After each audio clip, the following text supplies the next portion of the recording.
This has very beautifully found manifestation in the planetary system in which we live. The diameter of the earth, the diameter of the sun, the distance between moon and earth, and in terms of how the earth's orbit is divided.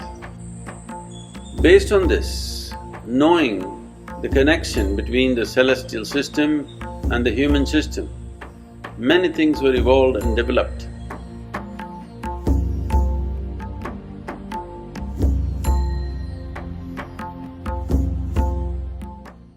So a journalist was interviewing me and he asked me, Sadhguru, in India, so many people in the ancient past have worked for human consciousness.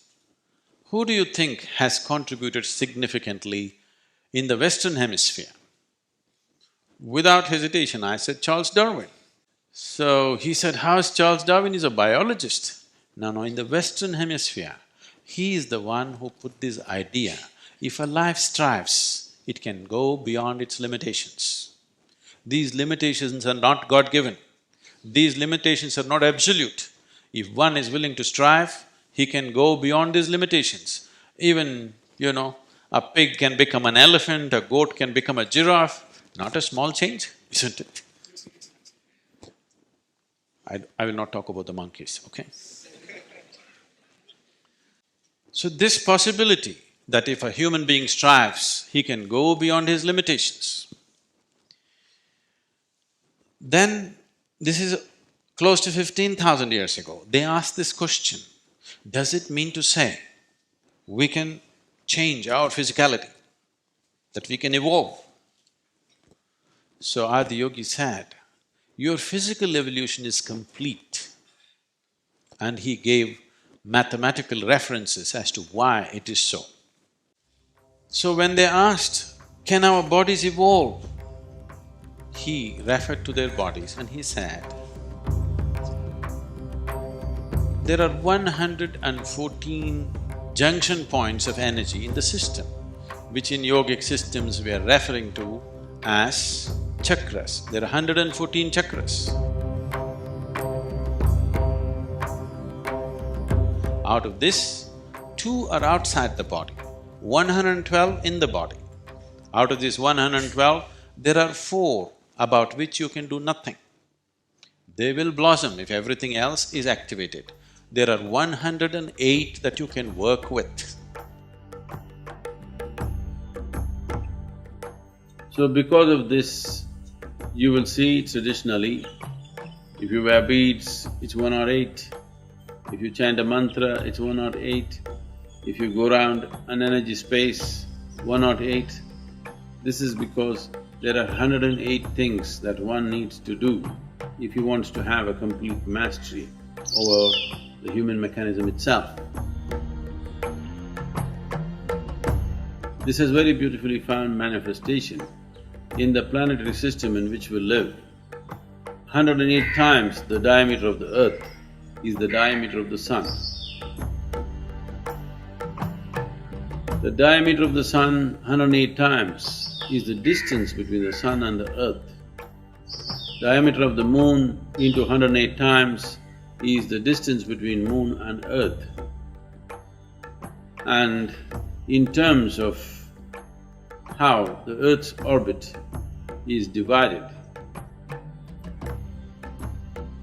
even that amounts to 108. For example, the positions that the earth takes around the sun is called one nakshatra.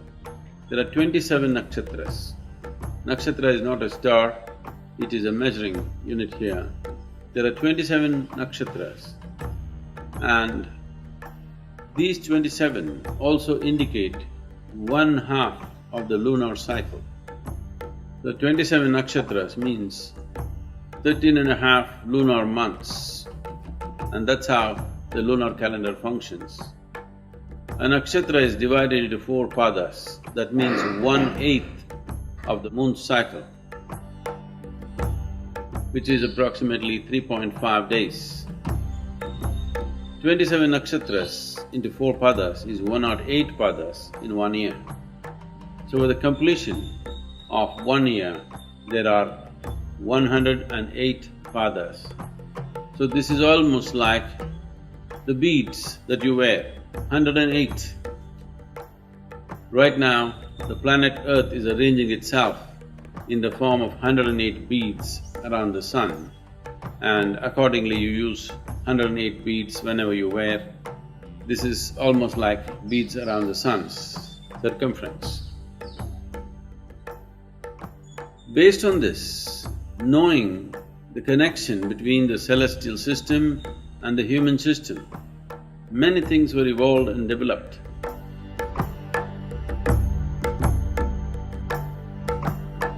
It's very uncanny that now in the last 6 years, the neuroscientists in the world are saying the same things.